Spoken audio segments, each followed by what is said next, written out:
ஒரே ஒரு ஊர். அந்த ஊருக்கு பேர் கொடையாளிப்பட்டி. அந்த பேருக்கு தகுந்த மாதிரி தான் அந்த ஊர் மக்களும். யார் என்ன கேட்டாலும் இல்லைன்னு சொல்லாமல் கொடுப்பாங்க. கொடையாளிகள் நிறைந்த ஊர். இனாமா மட்டும் இல்லை, கடனாகவும் பணம் கொடுப்பாங்க. யாருக்காவது அவசரமாக பணம் தேவைப்பட்டதுன்னு வச்சுக்கோங்க, அந்த ஊருக்கு போய் வாங்கிக்கலாம். பத்திரம் தேவையில்லை, சாட்சி தேவையில்லை, ஜாமீன் தேவையில்லை, எந்த உத்தரவாதமும் கேட்காம பணம் கொடுத்துருவாங்க. நம்மால் ஒருத்தனுக்கு பணம் தேவைப்பட்டது. சொந்த பந்தமெல்லாம் கேட்டு பார்த்தா யாரும் கொடுக்குற வழியாக தெரியல. எல்லாரும் அவங்கவுங்க சௌரியத்தை பார்க்குறவங்க, அடுத்தவங்க சௌரியத்தை பற்றி கவலைப்படாதவங்க. இவன் எல்லாரையும் கேட்டு பார்த்துட்டு சோர்ந்து போய் உக்காந்துட்டான். அந்த நேரம் தான் கொடையாளிப்பட்டியை பற்றி கேள்விப்பட்டான். அப்படி ஒரு ஊர் இருக்கிறது தெரிஞ்சதும் அந்த ஊருக்கு வழி கேட்டுக்கிட்டு ஒரு நாள் புறப்பட்டு போனான். வயல்காட்டு வழியாக போக வேண்டியிருந்தது. மெதுவாக நடந்து ஊர் எல்லைக்கு வந்துட்டான். ரெண்டு பக்கமும் விவசாய வேலைகள் மும்முரமாக நடந்துக்கிட்டு இருக்குது. ஏர் உழுதுகிட்டு இருக்கிறாங்க. அப்போ அங்கே ஒரு ஆளை பாம்பு கடிச்சுட்டுது. பக்கத்தில் வேலை செஞ்சுக்கிட்டு இருந்தவங்க ஓடி வந்தாங்க. அவசரமாக செய்ய வேண்டிய முதல் உதவியெல்லாம் செஞ்சு பார்த்தாங்க. பலன் இல்லை. அந்த ஆள் செத்து போட்டான். அவன் செத்து விட்டான்னு தெரிஞ்சதும் அவனை தூக்கி வரப்பு மேலே போட்டுட்டு எல்லாரும் அவங்கவுங்க வேலையை கவனிக்க ஆரம்பிச்சிட்டாங்க. அங்கே ஒரு ஆள் இவனை பார்த்து சொன்னான், ஐயா, நீங்கள் போகிற வழியில் இவன் சொந்தக்காரன் இவனுக்கு சோறு கொண்டுகிட்டு வருவான். இவன் இங்கே செத்துட்டான்னு அவங்ககிட்ட சொல்லிவிடுங்க அப்படின்னா. இவனுக்கு ரொம்ப ஆச்சரியம். என்னடா இது, பாம்பு கடிச்சுட்டுதுன்னதும் பதறி அடிச்சுக்கிட்டு ஓடி வந்தாங்க, செத்துட்டான்னதும் பேசாமல் தூக்கி போட்டுட்டு போயிட்டாங்க அப்படின்னு நினச்சிக்கிட்டே நடந்து போகிறான். எதிரில் சோறு கொண்டுக்கிட்டு ஒரு ஆள் வந்தான். இவன் விவரத்தை சொன்னான். அங்கே அவங்க சொந்தக்காரன் பாம்பு கடிச்சு செத்து போட்டான் அப்படின்னா. அவன் கொஞ்ச நேரம் அமைதியாக நின்னான். அதுக்கப்புறமா அங்கேயே வரப்பில் உட்காந்து கொண்டுகிட்டு வந்த சோத்தை தானே சாப்பிட்டு முடித்தான். பேசாமல் எழுந்திரிச்சு திரும்பி போயிட்டான். கொஞ்சம் கூட பதறல, அழலை. இப்படியும் ஒரு ஊரா அப்படின்னு நினச்சி ஆச்சரியப்பட்டுக்கிட்டே இவன் ஊருக்குள்ளே போனான். ஒரு பெரிய மனுஷனை பார்த்து பணம் கேட்டான். அவரும் இவனோட பேரையும் ஊரையும் மட்டும் விசாரிச்சுக்கிட்டு தேவையான பணத்தை கொடுத்துட்டார். பணத்தை வாங்கிட்ட பிறகு தன்னுடைய மனசை அரிச்சிக்கிட்டு இருந்த அந்த விஷயத்தை பற்றி கேட்டான். ஐயா, வழியில் ஒருத்தன் செத்துட்டான், அவனை அப்படியே தூக்கி வரப்பில் போட்டுட்டு எல்லாரும் வயல்வெளி வேலைகளை பார்த்துக்கிட்டு இருக்கிறாங்களே அப்படின்னா. இதுக்கு அந்த பெரியவர் சொன்னார், ஆமாம், அப்படி தான் செய்வோம். வேலை முடிஞ்சு வீட்டுக்கு திரும்புகிறப்போ அவனை தூக்கிட்டு வந்து அடக்கம் பண்ணிடுவோம் அப்படின்னார். ரொம்ப ஆச்சரியமாக இருக்கே அப்படின்னா. ஏன் உங்கள் ஊரில் யாராவது செத்துட்டா என்ன பண்ணுவீங்க அப்படின்னு கேட்டார். என்ன இப்படி கேட்குறீங்க, எங்கள் ஊரில் எல்லாம் பணத்தை தூக்க விட மாட்டாங்க, ஒப்பாரி வைப்பாங்க, கட்டி புரண்டு அழுது புலம்பி தீர்த்துருவாங்க அப்படின்னா. இவன் பெரியவர் பார்த்தார். அவங்ககிட்ட கொடுத்த பணத்தை லபக்குன்னு பறிச்சுக்கிட்டார். திருப்பி வாங்கிட்டார். இவன் பதறி போய் நிற்கிறான். அவர் சொன்னார், பணத்தையே விட மாட்டேன்னு கட்டுப்பிடிச்சி அழுதா நான் கொடுத்த பணத்தை மட்டும் எப்படி திருப்பி கொடுக்க போகிறேன், போயிட்டு வா அப்படின்னு விரட்டி விட்டாரான். இந்த கதையை நண்பர் ஒருத்தர் சொன்னார். கதை வேடிக்கையாக தெரிஞ்சால் கூட இதில் கருத்து உண்டு. பணம் பிணம் இது ரெண்டையுமே விடுறதுக்கு அவ்வளவு சுலபமாக மனம் வர்றதில்லை. இந்த ரெண்டு விஷயங்கள்லேயும் அறிவார்ந்த செயல்பாடு தேவை. ஒரு பேருந்து மரத்தில் மோதி விட்டது. எல்லாரும் அடிபட்டு முனைகிட்டு கிடக்கிறாங்க. டிரைவர், கண்டக்டர் இவங்களுக்கும் அடி. அவங்களும் ஒரு பக்கம் கிடக்கிறாங்க. ஒரு மூலையில் கிடக்கிற ஒருத்தன் மெதுவாக முக்கி முனகி கண்டக்டர்னு சத்தம் போடுறான். கண்டக்டர் மெதுவாக நகர்ந்து அவங்ககிட்ட போய் என்னன்னு விசாரிக்கிறார். அவன் ரொம்ப சிரமப்பட்டு வாயை திறந்து ஒரு 15 காசு சில்லற பாக்கி அப்படின்னானான். அது ஒரு புகைவண்டி நிலையம். அங்கே ஒருத்தர் காலார நடந்து வந்துக்கிட்டு இருந்தார். அவர் தன்னுடைய வீட்டில் உட்காந்து ரொம்ப நேரம் எழுதுவார். எழுதுகிற நேரம் போக மற்ற நேரங்களில் தம்முடைய சொந்த வயல்களில் வேலை பார்ப்பார். அது முடிஞ்சதும் என்ன பண்ணுவார்னா பக்கத்தில் இருக்கிற புகைவண்டி நிலையத்துக்கு போவார். அங்கே கொஞ்சம் நேரம் அப்படியே காலார நடந்து வருவார். இது அவருடைய அன்றாட வழக்கம். அன்னைக்கு அது மாதிரி தான் அவர் நடந்து வந்துக்கிட்டு இருக்கிறார். அந்த சமயத்தில் அங்கே நடைமேடையில் ஒரு அம்மையார் நின்றுட்டு இருக்கிறாங்க. இவரை கண்டதும் கையை தட்டி கூப்பிட்டாங்க. இங்கே கொஞ்சம் வர முடியுமா அப்படின்னாங்க. இவர் போனார். என்னங்கன்னு விசாரித்தார். அந்த அம்மையார் விவரம் சொன்னார். ஐயா, நானும் என்னுடைய வீட்டுக்காரரும் இங்கே வந்தோம். அதுவும் நிற்கிதே, அந்த ரயிலில் ஏறி ஊருக்கு போகணும். என்னுடைய வீட்டுக்காரர் அதுவும் அந்த உணவு விடுதிக்கு போயிருக்கார், இன்னும் வரல. அவர் வர்றதுக்குள்ளே ரயில் புறப்பட்டுரும் போல இருக்கு. நீங்கள் ஓடி போய் அவரை அழைச்சிக்கிட்டு வர முடியுமா அப்படின்னு கேட்டாங்க. சரின்னார் இவர். உடனே அந்த அம்மா தன்னுடைய கணவர் எப்படி இருப்பார் அப்படிங்கிற அடையாளங்களை கொஞ்சம் சொல்லி அனுப்புனாங்க. போய் தேடிக்கிட்டு இருக்க வேண்டாமேங்கிறதுக்காக. பார்க்கறதுக்கு இப்படி இருப்பார், இந்த மாதிரி ஆடை அணிஞ்சிருப்பார் அப்படின்னு விவரமாக சொன்னாங்க. அதை அவர் கவனமாக கேட்டுக்கிட்டார். நீங்கள் போய் அழைச்சிட்டு வாங்க, வந்த உடனே உங்களுக்கு உண்டான கூலியையும் கையோடு கொடுத்து விட்றேன் அப்படின்னாங்க அந்த அம்மா. இவர் போனார். அந்த அம்மா சொன்ன அடையாளங்களை வச்சு அவர் வீட்டுக்காரரை கையோட கூட்டிகிட்டு வந்துட்டார். கொண்டுட்டு வந்து அந்த அம்மா கிட்ட ஒப்படைச்சார். உடனே அவரும் ஏற்கனவே சொன்ன பிரகாரம் அவருக்கான கூலி பணத்தையும் கொடுத்தாங்க. அவரும் எதுவும் மறுப்பு சொல்லாமல் அதை வாங்கிக்கிட்டார். வாங்கிக்கிட்டு திரும்பினார். அந்த சமயத்தில் எதிரில் வந்த ஒருத்தர் அவர் அடையாளம் கண்டுபிடிச்சிக்கிட்டார். அவங்க 2 பேரும் பேசிக்கிறது இவங்க காதில் விழுந்தது. அப்போ தான் இவங்களுக்கு அது புரிஞ்சுது. இவங்கக்கிட்ட கூலி வாங்கினவர் யாருன்னா அவர் தான் பேரறிஞர் லியோ டால்ஸ்டாய் அப்படிங்கிறது புரிஞ்சுது அவங்க 2 பேரும் பேசிக்கிறத வச்சு. ரஷ்ய நாட்டின் மிகப்பெரிய ஞானி லியோ டால்ஸ்டாய், சோவியத் நாட்டின் ஈடு இணையற்ற இலக்கிய மேதை. இது தெரிஞ்ச உடனே அந்த அம்மா அவர்கிட்ட ஓடினாங்க. ஐயா, உங்களுக்காக நான் கூலி கொடுத்தேன், நான் பெரிய தவறு பண்ணிவிட்டேன் அப்படின்னு சொல்லி வருத்தப்பட்டாங்க. பரவாயில்ல, ஆனால் நீங்கள் எனக்கு கொடுத்த கூலி பணத்தை நான் திருப்பி கொடுக்க மாட்டேன். ஏன் தெரியுமா? அது நான் உழைச்சி பெற்ற தொகை அப்படின்னார். யாருக்குமே அதிக மகிழ்ச்சியை தரக்கூடிய பணம் எதுன்னு கேட்டால் அது அவங்க உழைப்புக்கு ஊதியமாக கிடைக்கிற பணம் தான். நம்ம ஆட்கள் சில பேருக்கு உழைக்காமல் கிடைக்கிற தீய வழியில் வருகிற பணம் கூட மகிழ்ச்சியை கொடுக்கும். ஒரு பெரிய தொழிற்சாலை, அதோட முதலாளி கடுமையான ஒரு கட்டுப்பாடு விதிச்சிருந்தார். அது என்ன கட்டுப்பாடுன்னா, இந்த தொழிற்சாலைக்கு உள்ள யாரும் சிகரெட்டு பிடிக்கக்கூடாது அப்படிங்கிறது தான். ஒரு நாள் இந்த முதலாளி தன்னுடைய தொழிற்சாலையை சுற்றி பார்த்துக்கிட்டு வரார். அப்போ ஒரு இளைஞன் உள்ள சிகரெட்டு பிடிச்சிக்கிட்டு இருந்தான். அதை பார்த்து விடுறார். அவ்வளவுதான், அவருக்கு கோபம் வந்துட்டுது. உடனே உதவியாளரை கூப்பிட்டார். அதோ பாரு, அந்த சிகரெட்டு பிடிச்சிக்கிட்டு இருக்கிறானே, அவன் கணக்கை முடித்து வெளியில் அனுப்பி வச்சிரு அப்படின்னு உத்தரவு போட்டார். அது பிரகாரம் உடனே அவனை அழைச்சிட்டு போய் கணக்கு பார்த்து சம்பள பாக்கி அப்புறம் உதவித்தொகை எல்லாத்தையும் மொத்தமாக கையில் கொடுத்து வெளியில் அனுப்பி வச்சுட்டாங்க. அவன் பணத்தோடு வெளியில் வந்தான். ஏதோ யோசனை பண்ணபடியே நின்றுக்கிட்டு இருந்தான். அவன், என்னப்பா யோசிக்கிற அப்படின்னாரு எதிரில் வந்தவர். இவன் சொன்னான், ஒன்றும் இல்லை, என்னோட நண்பன் ஒருத்தனை பார்க்கறதுக்காக உள்ளே போனேன். பேர் என்னன்னு கேட்டுட்டு ஒரு 50,000 ரூபா பணத்தையும் கொடுத்து வெளியில் அனுப்பி வச்சுட்டாங்க. அதுதான் ஏன்னு புரியல, யோசனை பண்ணிக்கிட்டு இருக்கிறேன் அப்படின்னு நானா இவன். அதனால் நாம் உழைச்சி சம்பாதிக்கிற பணம் தான் உயர்வு, சும்மா வர்ற பணம்லாம் மகிழ்ச்சியை தராது அப்படிங்கிறத புரிஞ்சுக்கணும். அப்பேற்பட்ட ஞானி ரஷ்ய மேதை அவர் பாருங்க, அந்த பணத்தை வாங்கின பணத்தை திருப்பி கொடுக்க மாட்டேன்னு விட்டார்.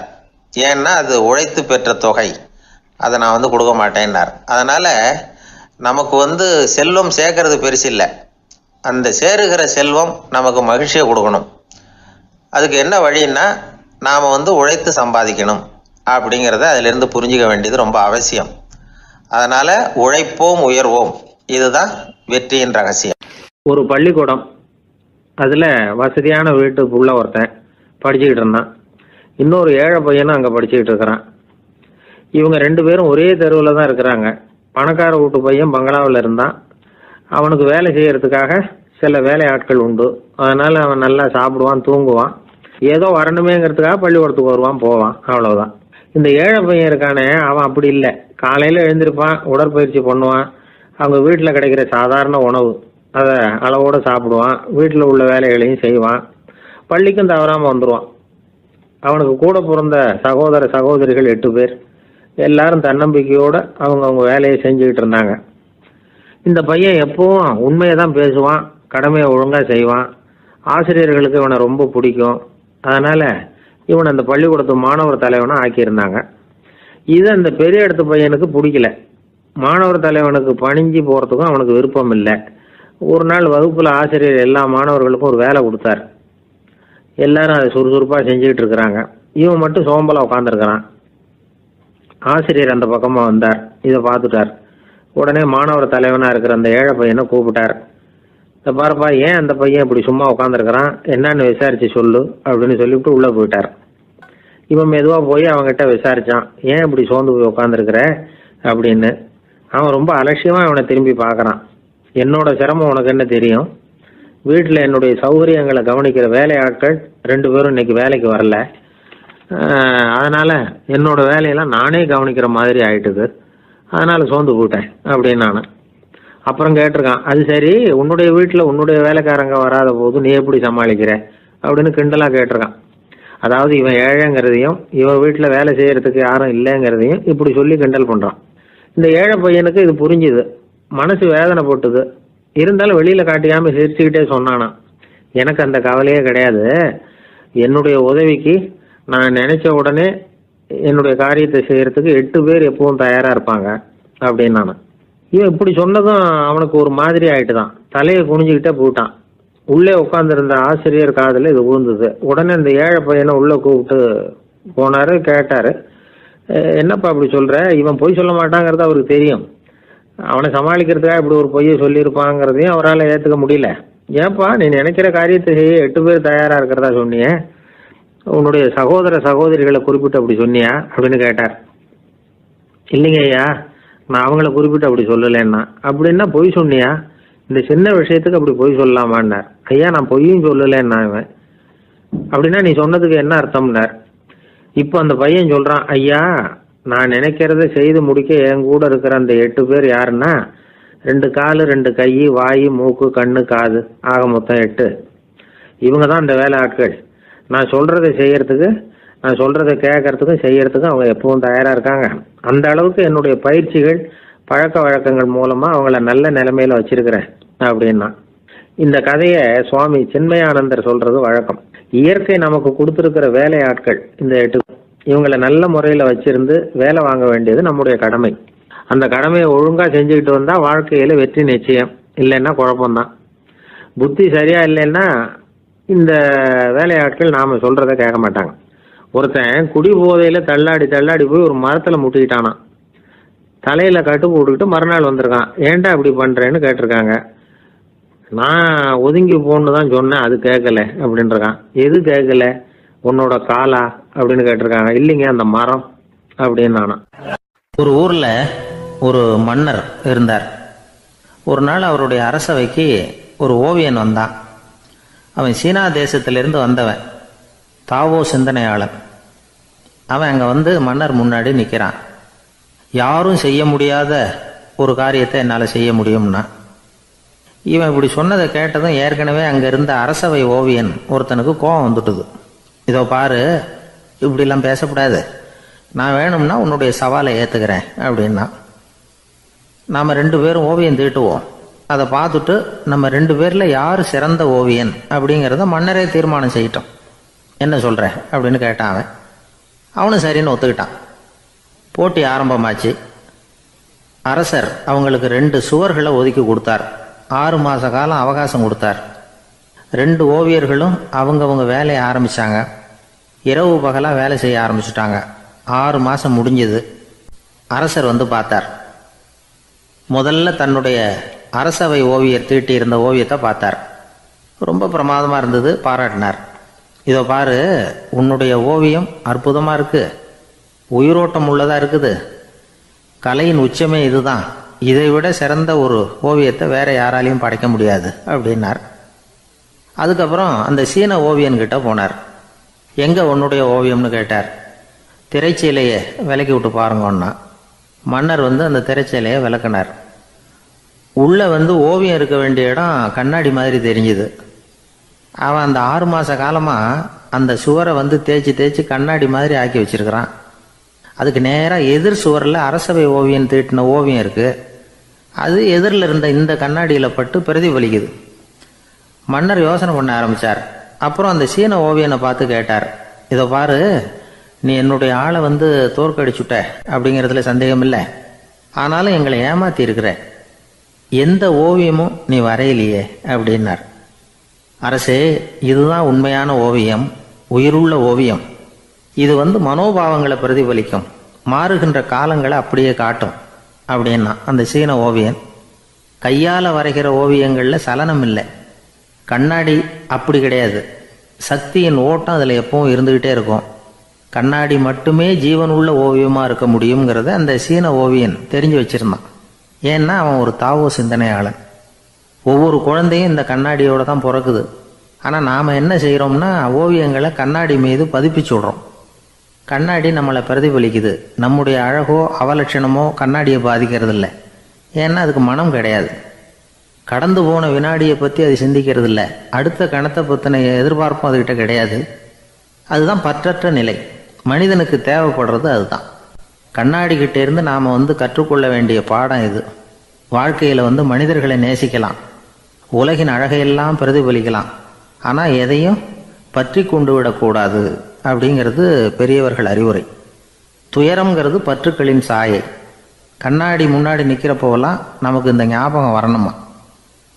ஒரு குடும்ப தலைவர் ஒரு நாள் காலையில் விடிஞ்சு எழுந்திரிச்சதும் சத்தம் போட்டார். யார் இந்த கருங்குரங்கு படத்தை என் ரூமில் கொண்டாந்து மாட்டி வச்சது அப்படின்னு கத்தினார். சமையல் கட்டிலிருந்து மனைவி பதில் சொன்னாங்க. தூக்க கலக்கத்தில் உளராதிங்க, நல்லா பாருங்க, அது படம் கிடையாது, முகம் பார்க்குற கண்ணாடி அப்படின்னாங்க. ஒரு மாணவனை பார்த்தேன். என்ன தம்பி படிப்புலாம் எப்படி இருக்குது அப்படின்னு விசாரித்தேன். அவன் ரொம்ப அழுத்துக்கிட்டான். நான் நல்லா தான் சார் படிக்கிறேன், இருந்தாலும் புத்தியில் சரியாக ஏற மாட்டேங்குது சார் அப்படின்னா. சரி, இவனும் நம்ம ரகம்தான் அப்படின்னு சொல்லி முடிவு பண்ணிட்டோம். கல்வி கற்கக்கூடிய ஒரு மாணவன் சம்பந்தப்படுற புத்திகள் பல வகை. அதை பற்றி ஒரு பெரியவர் விளக்கி இருக்கிறார். மிருத்து புத்தின்னு ஒன்று இருக்குதான். மிருத்துன்னா மண். மண்ணால் செவுறு கட்டுறோம்ல, மண் சுவரில் ஆணி அடிக்கிறதும் சுலபம், அதை பிடுங்கி எடுக்கிறதும் சுலபம். அது மாதிரி சில பேர் குரு சொல்லி கொடுக்குறத சுலபமாக கேட்டு தெரிஞ்சு வச்சுக்குவாங்க, கொஞ்ச நேரத்தில் சுலபமாக மறந்தும் போயிடுவாங்க. இது மிருத்து புத்தின்னு பேர், மண் புத்தி. தாரு புத்தின்னு ஒன்று உண்டான். தாருன்னா மரம். அதில் பச்சை மரத்தில் ஆணி அடிக்கிறது சுலபம், ஆனால் அதை எடுக்கிறது கஷ்டம். அது மாதிரி ஆசிரியர்கிட்ட இருந்து கேட்டதை கவனமாக மனசில் பதிய வச்சுக்கிட்டு அதை மறக்காமல் இருக்கிறது தாரு புத்தி. பட்டை மரமாக இருந்தால் அதில் ஆணி அடிக்கிறதும் கஷ்டம், அடிக்கிற ஆணியும் சீக்கிரம் நழுவிடும். அது மாதிரி கேட்குற விஷயம் மனசில் பதியறதும் கஷ்டம். அப்படியே பதிஞ்சாலும் அது நீடிச்சு இருக்கிறதும் கஷ்டம், கொஞ்ச காலத்தில் மறந்துடும். இன்னொரு வகை புத்தி ஒன்று உண்டு, அதுக்கு பேர் சிலா புத்தின்னு பேர். சிலான்னா கல். ஒரு கருங்கல்லில் 4 துளையை போட்டு ஒரு துளையில் உளியை வச்சு அடித்தா மற்ற துளை வழியாகவும் பிளந்து கல் 2 ஆகிடும். அது மாதிரி சந்தியான இடங்களில் குறிப்பாக ஒரு பொருளை சொன்னால் அதை வச்சுக்கிட்டு மற்றதையும் தெரிஞ்சுக்கிறது, அது சிலா புத்தின்னு பேர். வேணு புத்தின்னா என்ன தெரியுமா? வேணுன்னா மூங்கில். மூங்கில் கணுவில் ஒரு பக்கம் உளியை வச்சு அடித்தா 2 பக்கமும் பிளந்துடும். அது மாதிரி ஒரு செய்தியை கேட்டுக்கிட்டு இருக்கிறப்பவே அதோட முன்பின் தொடர்களையும் தெரிஞ்சுக்கணும், அது வேணு புத்தி. தைல புத்தின்னு ஒன்று உண்டு. தைலம்ங்கிறது எண்ணெய். தண்ணியில் ஒரு துளி எண்ணெயை விட்டால் அது தண்ணி பூரா பரவி போடுதில்ல, அது இப்படி பரவுறது மாதிரி ஆசிரியர் சுருக்கமாக ஒரு கருத்தை சொன்னால் அதை வச்சுக்கிட்டு பூரா விஷயங்களையும் தெரிஞ்சுக்கணும், அது தைல புத்தி. கற்பூர புத்தின்னு ஒன்று கேள்விப்பட்டிருக்கோம். அது எப்படின்னா, கற்பூரம் தீ பட்ட உடனே பிடிச்சிக்கும். ஆசிரியர் சொன்ன உடனே நுண்ணறிவோட பாடங்களை புரிஞ்சுக்கிறது இந்த வகை புத்தி. கரி புத்தின்னு ஒன்று. அது எப்படின்னா, கரியில் நெருப்பை வச்சு விசிறிய பிறகு அதுக்கப்புறம் அது கறி நெருப்பாகும். அது மாதிரி காலம்பரை சாயந்தர வேலைகளில் ஆசிரியர் பாடம் சொல்லி கொடுப்பார், அதை கொண்டு புரிஞ்சுக்கிறது இந்த வகை. கதலித்தண்டு புத்தின்னு ஒன்று சொல்லுவாங்க. கதலிங்கிறது வாழை மரம். வாழைத்தண்டில் தீ வைக்கிறது எவ்வளவு சிரமமோ அவ்வளவு சிரமத்தோடு கல்வி கற்கிறது கதலித்தண்டு புத்தி. இதை தவிர இன்னும் சில வகையான மாணவர்களை கூட அடையாளம் காட்டுறாங்க. ஆசிரியர் சொன்னதில் நல்லதை மட்டும் எடுத்துக்கிறவன் அன்னம். ஆசிரியர் கிடைச்ச இடத்துல பாடத்தை கேட்டுக்கிட்டு பிறகு தனியாக உட்காந்து சிந்திக்கிறவன் பசு. பசுமாடு அப்படி தானே, புல் கண்ட இடத்துல மேயும், அதுக்கப்புறம் நிதானமாக அசை போட்டுக்கும். ஆசிரியர் சொன்னதை தவிர வேறு எதையும் சொல்ல முடியாதவன் கிளி. பல இடங்களில் பாடங்கள் கேட்டு கடைசியில் ஒன்றும் புரியாமல் போகிறவன் ஆடு. ஆடு ஒரு செடியில் வயிறார மேயாது, ஒரே செடியில். இக்கரைக்கு அக்கறை பச்சைன்னா அங்கேயும் இங்கேயும் அலைஞ்சிக்கிட்டே இருக்கும். சில பேருக்கு எருமைன்னு பேர். எருமை எப்படின்னா, குளத்து நீரை கலக்கி தான் குடிக்கும். அது மாதிரி ஆசிரியர் மனசை நோக செய்து பயில்கிற மாணவர்கள்லாம் இந்த ரகம். இவ்வளவுலாம் இருந்தாலும் இந்த காலத்து மாணவர்கள்லாம் ஒரு தனி ரகம். ஒரு ஆசிரியர் வகுப்பில் பாடம் நடத்திக்கிட்டு இருந்தார். இலக்கண வகுப்பு. இறந்த காலம், நிகழ்காலம், எதிர்காலம், past tense, present tense, future tense, இதை பற்றிலாம் பாடம் நடத்துகிறார். எல்லாம் சொல்லி கொடுத்துட்டு இப்போ நான் ஒரு வாக்கியம் சொல்லுவேன், அது என்ன காலம் அப்படிங்கிறத நீங்கள் சொல்லணும்னார் ஆசிரியர். சரின்னாங்க மாணவர்கள்லாம். நான் நாளைக்கும் பாடம் நடத்த போகிறேன் இது என்ன காலம் அப்படின்னு கேட்டார் ஆசிரியர். அதாவது நான் நாளைக்கும் பாடம் நடத்தப் போகிறேன். இந்த வாக்கியம் என்ன காலம்னு கேட்டார். ஒரு பையன் மெதுவாக எழுந்திரிச்சு சொன்னான், இது எங்கே போதாத காலம் சார் அப்படின்னு சொல்லிவிட்டு உட்காந்துட்டானா. அள்ள அள்ள குறையாதது அட்சய பாத்திரம், அது நமக்கு தெரியும், கேள்விப்பட்டிருக்கிறோம். ஆனால் போட போட நிரம்பாத ஒரு பாத்திரம் உண்டு. அது என்ன தெரியுமா? நம்மளில் பல பேர்கிட்ட அந்த பாத்திரம் உண்டு. அதுதான் பேராசை அப்படிங்கிற பாத்திரம். அதை நிறைவு செய்யவே முடியாது. பேராசையை பற்றி சுஃபி இலக்கியத்தில் ஒரு பிரபலமான கதை உண்டாம். அதை ஒரு பெரியவர் எடுத்து சொல்லியிருக்கிறார். ஒரு மன்னர் நகர்வலம் போயிட்டு இருக்கார். ஒரு பிச்சைக்காரன் மன்னர் எதிரில் வர்றான். பிச்சை போடுங்கிறான். என்னுடைய அமைதியை கெடுக்காதே போங்கிறார் மன்னர். அவன் சிரிக்கிறான். அரசே, உங்களுடைய அமைதி கிடக்கூடிய நிலையில் இருந்தால் அதுக்கு பேர் அமைதியே கிடையாது அப்படின்னு நானா. எதிரில் நிற்கிறது வெறும் பிச்சைக்காரன் இல்லை, யோகி அப்படிங்கிறத மன்னர் புரிஞ்சுக்கிட்டார். துறவியே, உங்களுக்கு என்ன வேணும்னாலும் கேளுங்க, கொடுக்குறேன்னாராம். அந்த துறவி மறுபடியும் சிரிக்கிறார். அரசே, உங்களால் முடியாததையெல்லாம் கொடுக்க முடியும்னு சத்தியம் செய்யாதீங்க அப்படின்னார். மன்னருக்கு கோபம் வந்துட்டுது. என்ன இவர் இப்படி சொல்கிறாரு அப்படின்னு நினைச்சார். நகர் வலத்தை பாதியிலேயே நிறுத்தினார். வாங்க அரண்மனைக்குன்னார். துறவியை அழைச்சிக்கிட்டு அரண்மனைக்கு வந்துட்டார். துறவி தன்கிட்ட இருந்த பிச்சை பாத்திரத்தை நீட்டினார். இது நிறைய எனக்கு பொற்காசுகள் வேணும் அப்படின்னாராம். அவ்வளவுதானா, இது ஒரு பெரிய காரியமா அப்படின்னு கையை தட்டினாராம் மன்னர். ஒரு பெரிய தாம்பாளம் நிறைய பொற்காசுகள் சேர்ந்தது. அதை அள்ளி போட்டார். போட போட அந்த பிச்சை பாத்திரம் நிரம்பவே இல்லை. பொற்காசுகள் போட போட அவ்வளவையும் உள்ளே வாங்கிக்கிட்டே இருக்குது. அரசாங்க கஜானாவே காலி ஆகிட்டுது. மூட்டை மூட்டையாக பொற்காசுகளை கொட்டி பார்த்துட்டாங்க. அது முழுங்கிக்கிட்டே இருக்குது. கடைசி வரைக்கும் அந்த பிச்சை பாத்திரம் நிரம்பவே இல்லை. அரசர்கிட்ட இருந்த கர்வம் போயிட்டுது. அப்படியே பொத்துன்னு துறவி காலில் விழுந்தார். அப்போ அந்த துறவி சொன்னாராம், மன்னா, இந்த பிச்சை பாத்திரத்தை உங்களால் மட்டும் இல்லை, வேற யாராலையும் நிரப்ப முடியாது. அதுக்கு என்ன காரணம்னா, இது சாதாரண பிச்சை பாத்திரம் இல்லை, பேராசைகளோட வாழ்ந்து செத்து போன ஒரு மனிதனின் மண்டை ஓடுது அப்படின்னாராம். பாருங்க, இதுதான் அந்த சுஃபி இலக்கிய கதை. செத்த பிறகும் நிறைவு இல்லைன்னா அது எப்பேற்பட்ட பேராசையா இருக்கும்னு யோசிச்சு பார்த்துங்க. நம்மளும் ஒருத்தர் கல்யாணம் பண்ணிக்க பொண்ணு பார்த்துக்கிட்டு இருந்தார். அழகு, அறிவு, படிப்பு எதுவும் தேவையில்லை, பணம் மட்டும் இருந்தா போதும் அப்படின்னு பார்க்குறவங்க கிட்டெல்லாம் சொல்லி வச்சார். ரொம்ப நாளைக்கு அப்புறம் ஒரு பணக்காரர் கிடைச்சார். அவர் சொன்னார், இதை பாருங்க, எனக்கு 20 வயசுல ஒரு மகள், அவளை நீங்க கல்யாணம் பண்ணிக்கிட்டா 2 லட்சம் பணம் கொடுப்பேன். 25 வயசுல ஒரு பொண்ணு, அவளை கல்யாணம் பண்ணிக்கிட்டா 2.5 லட்சம் தருவேன். 30 வயசுல ஒரு பொண்ணு இருக்கா, அவளை கல்யாணம் பண்ணிக்கிட்டா 3 லட்சம் தருவேன். என்ன சொல்ற அப்படின்னாராம். இவன் கொஞ்ச நேரம் யோசிச்சு பார்த்துருக்கான். அதுக்கப்புறம் மெதுவாக அவரை நிமிர்ந்து பார்த்து, ஏன் சார், உங்ககிட்ட 50 வயசுல ஏதாவது பொண்ணு இருக்கா அப்படின்னு கேட்டானா.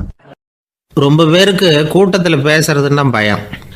நமக்கு ஒன்றும் தெரியாதுன்னு மற்றவங்க நினச்சிடக்கூடாதுங்கிற எண்ணம் தான் இதுக்கு காரணம். ரொம்ப முக்கியமான ஒரு கூட்டம்னா பயமும் அதிகமாக இருக்கும்.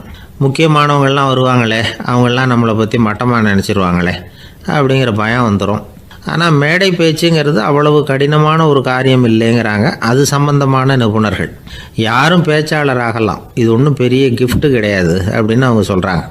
நீங்கள் ஒரு சிறந்த பேச்சாளர் ஆகணுமா அப்படின்னா அதுக்குன்னு சில ஆலோசனைகளை சொல்லி வச்சுருக்கிறாங்க அனுபவசாலிகள். முதல் ஆலோசனை என்னென்னா, உங்கள் பேச்சு எளிமையாக இருக்கணும். ஏதாவது ஒரு கருத்து அல்லது 2 கருத்து சொன்னால் போதும். 20 அல்லது 30 கருத்துக்களை சொல்லிகிட்டே போகக்கூடாது. ரெண்டாவது ஆலோசனை, நீங்கள் என்ன பேச போகிறீங்கிறது முதல்ல உங்களுக்கு நல்லா புரியணும். அதுக்கப்புறம் தான் அதை அடுத்தவங்களுக்கு புரிய வைக்க முடியும். எப்படி ஆரம்பிக்க போகிறோம், எந்த கருத்தை முக்கியமாக வலியுறுத்த போகிறோம், எப்படி முடிக்க போகிறோம் அப்படிங்கிறத முதல்ல நல்லா சிந்தித்து மனசில் வச்சுக்கணும். கடைசியாக என்ன சொல்கிறீங்களோ அதுதான் கேட்குறவங்க மனசில் நிற்கும். மூணாவது ஆலோசனை என்னென்னா, உங்கள் பேச்சு சுருக்கமாக இருக்கணும். ஒரு 15 நிமிஷம் பேசுகிறது ரொம்ப பொருத்தம். மணிக்கணக்கில் பேசிக்கிட்டு இருக்கிறது நல்லதில்லை. நாலாவது ஆலோசனை, நீங்கள் பேசுகிறது உண்மையாக இருக்கணும். உங்களுக்கு உண்மையான அனுபவங்கள் இருக்கும், அதை சொல்லலாம். உங்களுடைய உண்மையான அனுபவங்களை மற்றவங்களோட பகிர்ந்துக்கணும், அதுதான் முக்கியம்.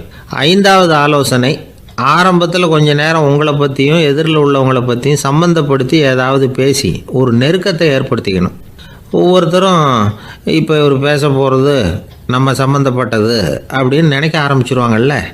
அதுக்கப்புறம் அவங்க கேட்க தயாராகிட்டாங்கன்னு அர்த்தம். எதிரில் உட்காந்துருக்கிற கூட்டத்திலிருந்து 3 பேரை தேர்ந்தெடுங்க. அதாவது வலது பக்கம் ஒருத்தர், நடுவில் ஒருத்தர், இடது பக்கம் ஒருத்தர்.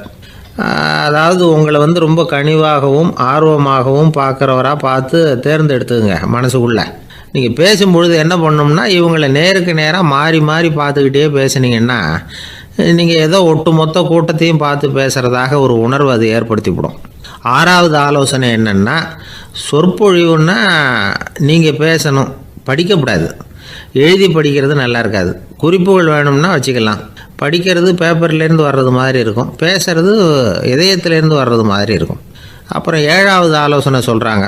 அது என்னென்னா, மேடையில் ஏறி நின்ன உடனே இயல்பாக மூச்சை இழுத்து விட்டுங்க, இயல்பு நிலைக்கு வாங்க, அதுக்கப்புறம் இயல்பாக பேச ஆரம்பிக்கலாம் அப்படிங்கிறாங்க. இவ்வளவும் பேச்சு கலையில் வல்லுநர்களாக இருக்கிறவங்க சொல்லுகிற ஆலோசனைகள். இதையெல்லாம் கடைபிடிச்சா நமக்கும் அதுக்கும் வெகு தூரம்னு நினச்சிக்கிட்டு இருந்த ஒன்று இப்போ கிட்டத்தில் நெருங்கி வந்துடும். நாம் சொல்கிறபடியெல்லாம் அது கேட்கும். ஒரு பேச்சாளர், அவருக்கு சுருக்கமாகவே பேச தெரியாது. மேடையில் ஏற்றி விட்டுவிட்டா போதும், ஆரம்பிச்சிருவார், நிறுத்த மாட்டார், பேசிக்கிட்டே இருப்பார். ஒரு தடவை அவர் ஒரு கூட்டத்தில் ரொம்ப நேரம் பேசிக்கிட்டே இருக்கிறார். எதிரில் பொறுமை இழந்த ஒருத்தர் தன்னுடைய கை கடிகாரத்தை காட்டினார். அதை கவனித்த பேச்சாளர், மன்னிக்கணும், கை கடிகாரம் நான் கொண்டுகிட்டு வர மறந்துட்டேன், அதுதான் நேரம் போனதே தெரியல அப்படின்னு சொல்லியிருக்கிறார். இதுக்கு அவர் சொன்னாராம் கோபமாக, ஏய்யா கடிகாரத்தை தான் பார்க்க முடியல, மறந்துட்டேன், பக்கத்தில் மாட்டிருக்கிற கேலண்டரையாவது பார்க்கக்கூடாதா அப்படின்னாராம். கணவன் மனைவி அன்பாக இருக்கணும், ஒருத்தர் நல்லா புரிஞ்சுக்கணும், விட்டு கொடுக்குற மனப்பான்மை வேணும். அதுதான் ஒரு நல்ல குடும்பம். இன்றைக்கி பல குடும்பங்களில் அர்த்தமில்லாத சண்டைகள் தான் அதிகம். கிராமப்புறங்களில் வேடிக்கையாக ஒரு கதை சொல்லுவாங்க. ஒரு ஊரில் ஒரு ஆள் இருந்தான், வேலை வெட்டி இல்லாமல் சும்மாவே இருந்தான். அவனுக்கு கல்யாணம் பண்ணி வச்சாங்களாம். மனைவி சேர்ந்தா, சும்மாவே உட்காந்துருக்கிறியே, ஏதாவது சம்பாதிக்கிற வழியை பாரு அப்படின்ட்டுருக்கா. அதுக்கு தான் யோசனை பண்ணிகிட்டு இருக்கிறேன், ஒரு அருமையான ஐடியா அப்படின்னு நானா. என்ன அது சொல்லு அப்படின்ட்டுருக்கா. அவன் ஒரு ஆட்டுக்குட்டி வாங்க போகிறேன்ருக்கான். அதை வாங்கி என்ன பண்ண போகிறேன்னா, அந்த குட்டி வளரும், பெருசாகும், அதுக்கப்புறம் அது நிறைய குட்டி போடும் அப்படின்ட்டுருக்கான். சரி, அப்புறம் என்ன, அதையெல்லாம் சந்தையில் கொண்டுட்டு போய் விற்றுவிட்டு அந்த காசுக்கு ஒரு எருவு மாடு வாங்கலாம். சரி, அது எதுக்கு? எருவு மாடு நிறைய பால் கொடுக்கும், அதை கொண்டுகிட்டு போய் பால் பண்ணையில் கொடுப்பேன், அல்லது நானே விற்றுருவேன், கை நிறைய காசு கிடைக்கும். அதுக்கப்புறம் ஒரு பசுமாடு வாங்குவேன், பாலையும் விற்கலாம், நாமளும் காய் போட்டு சாப்பிட்லாம், இப்படிலாம் சொல்லியிருக்கான். அப்போ அந்த பொண்ணு சொல்லிச்சான், அடுத்த தெருவில் இருக்கிற எங்கள் அம்மா வீட்டுக்கும் கொஞ்சம் பால் கொடுத்து அனுப்பலாம் அப்படின்ட்டுருக்கா அந்த பொண்ணு. இந்த இடத்துல கணவனுக்கு கோபம் வந்துட்டுது. அது எப்படி உங்கள் அம்மா வீட்டுக்கு எதுக்கு கொடுக்கணும், அதெல்லாம் முடியாதுன்றிருக்கான். இந்த இடத்துல சண்டை ஆரம்பமாயிட்டுது. கொஞ்ச நேரத்தில் 2 பேரும் சத்தம் போட ஆரம்பிச்சிட்டாங்க. கடுமையான சண்டை நடக்கிறத பக்கத்து வீட்டுக்காரன் காதில் வாங்கினான். அவன் ஓடியாந்தான். அவனுக்கு தெரியும், வாங்காத மாட்டுக்காக இப்படி சண்டை போட்டுக்கிட்டு இருக்கிறாங்கங்கிறது அவனுக்கு புரியும். அவன் ஓடி சொன்னான், ஏண்டா உன்னோட பசுமாட்டை ஒழுங்காக கட்டி போடக்கூடாதான்ருக்கான். என்னடா சொல்கிறேன்னா, இவன் உன் மாடு என் தோட்டத்தில் மேய்ஞ்சுட்டுது, பயிரெலாம் நாசமாயிட்டுது, 10,000 ரூபா அளவுக்கு சேதம், அதை வாங்கிட்டு போகிறதுக்கு தான் வந்தேன், குடுறா 10,000 நானா. இவன் அரண்டு போயிட்டான். அப்புறம் சொன்னான், டே நான் இன்னும் மாடே வாங்கலையே, அதுக்குள்ளே அது எப்படிடா உன் தோட்டத்தில் மேயும், என்னடா உளறேன்ருக்கான். நீ தாண்டா இப்போ உளறிக்கிட்டு இருக்க, மாடே வாங்கலை, அதுக்குள்ளே எப்படிடா உன்னுடைய மனைவி அவங்க அம்மா வீட்டுக்கு பால் கொடுத்து அனுப்ப முடியும் அப்படின்னு அவன் கேட்டானா. நம்மளால இப்போ தான் புத்தி வந்துதான், அர்த்தமே இல்லாத சண்டை போட்டுக்கிட்டு இருக்கிறோம் அப்படிங்கிறத அவன் புரிஞ்சுக்கிட்டானான். இது நம்ம முன்னோர்கள் சொல்லியிருக்கிற ஒரு கதை. சண்டையில் தான் அர்த்தம் இல்லையே தவிர கதையில் அர்த்தம் உண்டு. அதாவது இல்லாத விஷயங்களுக்காக சண்டை போட்டுக்கிட்டு இல்லறத்தை வீணாக்கிக்கிட்டு இருக்கிற மனிதர்கள் இன்றைக்கு நிறைய பேர் இருக்கிறாங்க. ஒருத்தன் தன்னுடைய மனைவியை பற்றி மாமனார்கிட்ட புகார் சொன்னானா, மாமா உங்கள் பொண்ணு அர்த்தமில்லாத சண்டை போடுறா, எதுக்கு எடுத்தாலும் எடுத்தெறிஞ்சு பேசுகிறா அப்படின்ட்டுருக்கான். நீ எப்படி மாப்பிள்ளை அதை சமாளிக்கிற அப்படின்னு கேட்டிருக்காரு அவரு. அவள் எடுத்தெறியறது என் மேலே படாமல் ஒதுங்கி நின்றுக்கிறேன் அப்படின்னு நானா. இவன் தேசத்து மேலையும் தாய்மொழி பேர்லையும் செலுத்துற அன்புக்கு அபிமானம்னு பேர். தேசாபிமானம்னு சொல்றமே இதுதான். ஒரு கணவன் மனைவி பேர்ல காட்டுற அன்புக்கு காதல்னு பேரு, கடவுள் பேர்ல செலுத்துற அன்புக்கு பக்தின்னு பேரு. இப்படி அன்புல பல ரகம் இருக்கிறப்போ அதுல உள்ள வித்தியாசம் தெரியாம இடம் மாத்தி அன்பு காட்டினா இடைஞ்சல் தான். சரி, இந்த அன்பை பத்தி விஞ்ஞானம் என்ன சொல்லுது தெரியுமா? இதயத்தை பாதுகாக்கிறதுக்கு முக்கியமா தேவைப்படுற ஒண்ணு இந்த அன்புதான்னு சொல்லுது. நெதர்லாந்து விஞ்ஞானிகள் இதை ஆராய்ச்சி பண்ணியே கண்டுபிடிச்சிருக்கிறாங்க. கொஞ்சம் முயல் குட்டிகளை 2 பிரிவா பிரிச்சாங்க. 2 குரூப்புக்கும் கொழுப்பு அதிகமா உள்ள ஆகாரத்தையே கொடுத்துட்டு வந்தாங்க. ஆனா ஒரு குரூப்புக்கு வெறுமன ஆகாரத்தை கொடுத்ததோட சரி, இன்னொரு குரூப் முயல்களுக்கு ஆகாரம் கொடுத்ததோட நிறுத்திக்கல. அதுக்கு முன்னாடி கூண்டுகளை திறந்து விட்டு முயல்களை கொஞ்ச நேரம் எடுத்து கொஞ்சி விட்டு அதுக்கப்புறமா ஆகாரம் கொடுத்தாராம் ஆராய்ச்சியாளர். இந்த குரூப்புக்கு இதய பாதிப்பு 60% குறைச்சலா இருந்துதான். சில நோயாளிகளுக்கு ஹார்ட் அட்டாக் வந்தாலும் அதை தாங்கிக்கிட்டு குணமாகிற சக்தி அதிகமா இருக்குது. இது எப்படின்னு ஆராய்ச்சி பண்ணி பார்த்திருக்கிறாங்க. அவங்க எல்லாம் மனைவி தன் பேர்ல ரொம்ப அன்பா இருக்கிறதாக நினைக்கிறவங்களா இருக்கிறாங்களாம். இதய நோயாளிகள் பல பேரை சந்திச்சு இதய நோய் ஏற்பட என்ன காரணம்னு கேட்டிருக்கிறாங்க. அவங்க சொன்ன காரணம்லாம் சாப்பாடு சம்பந்தமா இல்லையா, மனைவி அன்பா இல்ல, இப்படிப்பட்ட காரணத்தை தான் சொல்றாங்களாம். அதனால இதயத்தை பாதுகாக்கணும்னு நினைக்கிறவங்க அடுத்தவங்க அன்பா இருக்கிறது மாதிரி பாத்துக்குங்க, அதுதான் முக்கியம். ஒருத்தர் முகம் பூரா பிளாஸ்டரி போட்டுட்டு வந்தார். ரொம்ப கோபமா, என்னங்க ஆச்சுன்னு விசாரிச்சேன். எல்லாம் உங்களாலதான் சார்னார். விவரமா சொல்லுங்களேன். என்ன உங்க தகவலை கேட்டுட்டு ஒரு பூனைக்குட்டியை கையில எடுத்தேன், அன்பா அதை தடவி கொடுக்கறதுக்காக. ஆனா அது முந்திக்கிட்டது, அது என் முகத்தை தடவி கொடுத்துட்டுது. முகம்